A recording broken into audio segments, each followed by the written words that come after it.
বিসমিল্লাহির রহমানির রহিম। ষষ্ঠ শ্রেণীর প্রিয় ছাত্রছাত্রীবৃন্দ, আশা করি তোমরা সবাই ভালো আছো। আমি তোমাদের জহিরুল স্যার।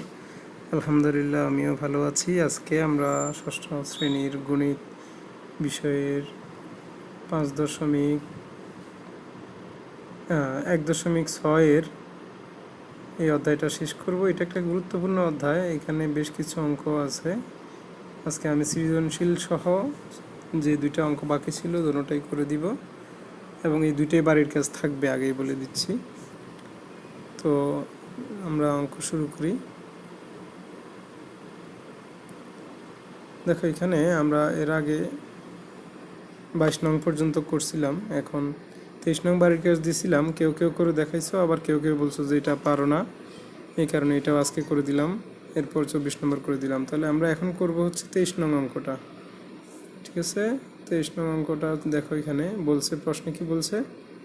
বলছে আব্দুর রহমান তার সম্পত্তির 0.125 অর্থাৎ 0.125 অংশ স্ত্রীকে দান করলেন।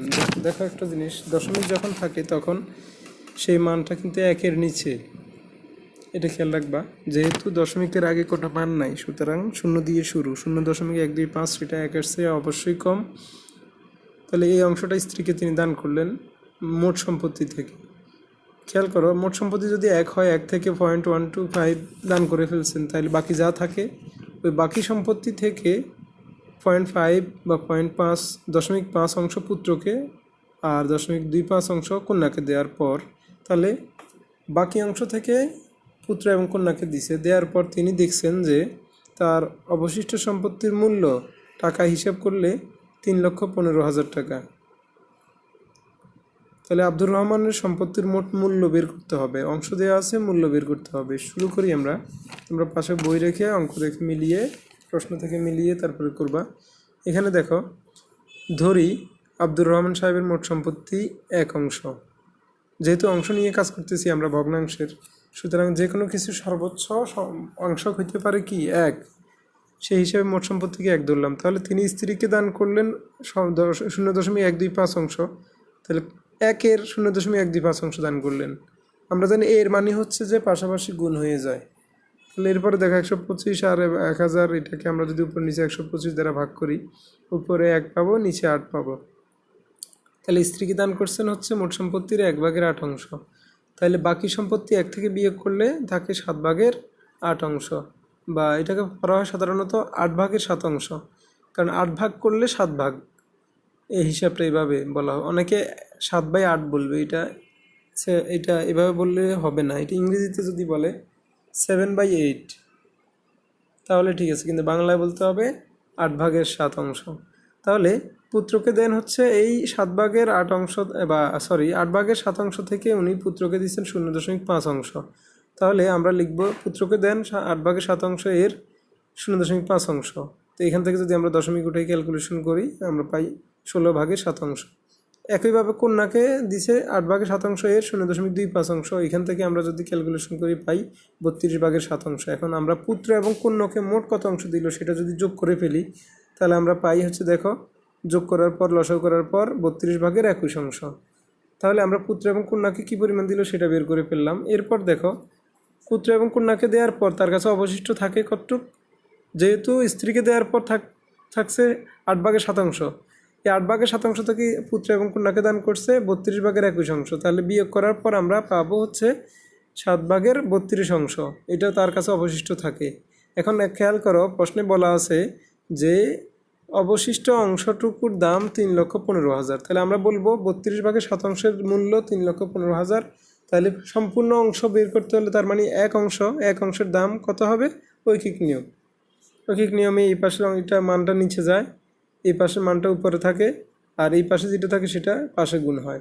তাহলে দেখো, এখানে যেহেতু ভগ্নাংশ আছে, ভাগাকারে আমরা যদি ভগ্নাংশকে গুণ আকারে নিয়ে যাই, তাহলে হর লব হয়ে যাবে, লব হর হয়ে যাবে। 32 ছিল হর, হয়ে গেছে লব গুণ করার কারণে, আর 7 ছিল লব, হয়ে গেছে হর। তাহলে এখান থেকে তোমরা ক্যালকুলেশন করলে মোট সম্পত্তি পেয়ে যাবে হচ্ছে একক, দশক, শতক, হাজার, অযুত, লক্ষ, নিযুত 14,40,000 টাকা। এটাই হচ্ছে আব্দুর রহমান সাহেবের মোট সম্পত্তির মূল্য। উত্তর। ওকে, ডান। এবার আমরা দেখো 2400 সৃজনশীল অঙ্কটা করবো। সৃজনশীলে কি বলছে প্রশ্নটা ভালো করে পড়ো। এক কৃষক তার 250% জমির 8/3 জমিতে ধান আর 12/5 জমিতে সবজি চাষ করলেন, বাকি অংশ জমি পতিত রাখলেন। পতিত রাখা মানে খালি রাখা, ওটাতে কিছু চাষ করা হয় নাই।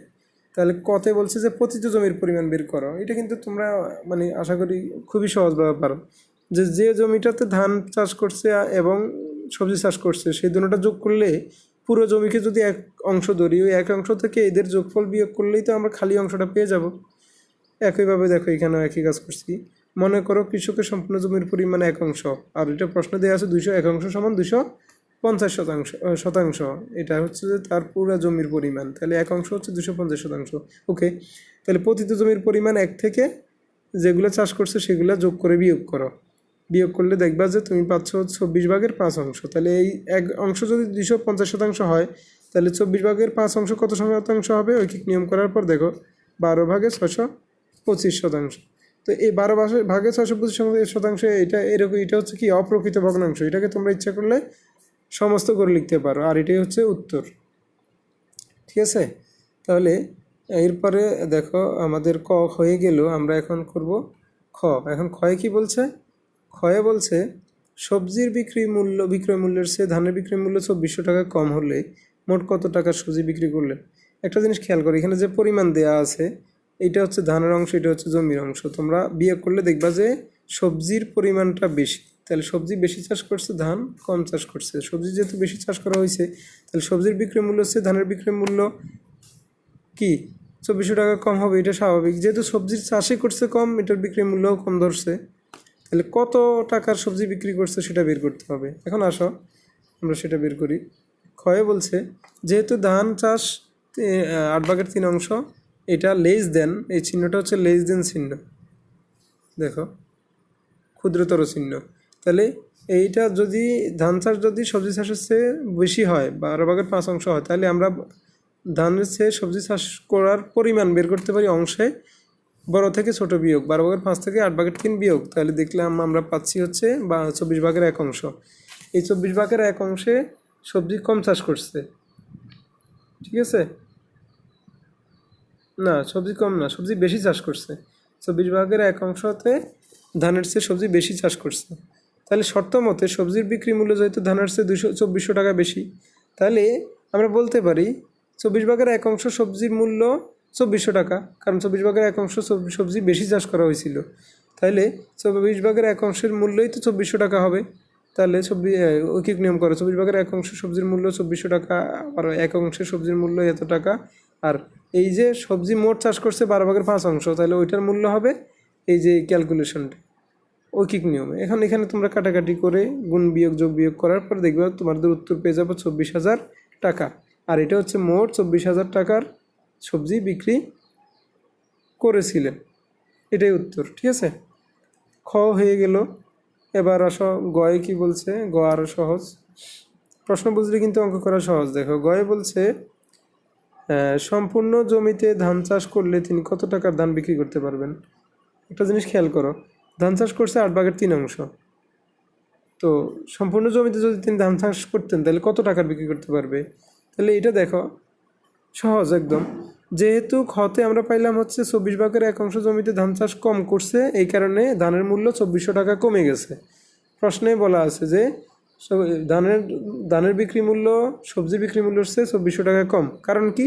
কারণ ধান চাষ করছে 24/1 কম। তাহলে 24/1 ধান জমির ধান মূল্য যদি 2400 টাকা হয়, যেমন 24/1 ধান কম চাষ করা যদি 2400 টাকা কম পায়, তাহলে আমরা বলতেই পারি যে 24/1 জমির ধানের মূল্য 2400 টাকা।